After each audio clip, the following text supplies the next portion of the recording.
ମାନବିକତାର ଏକ ସୁନ୍ଦର ଉଦାହରଣ ସୃଷ୍ଟି କରିଛନ୍ତି ଏହି ପୋଲିସ ଭାଇ।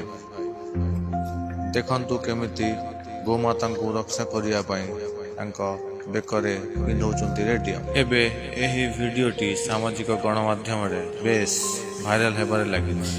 ଏହି ଭିଡିଓଟି କେଉଁଠିକାର ଏପର୍ଯ୍ୟନ୍ତ ଜଣାପଡ଼ି ନାହିଁ, କିନ୍ତୁ ଏହି ଭିଡିଓ ଦେଖି ମନକୁ ଆନନ୍ଦ ଅନୁଭବ ହୋଇଛି।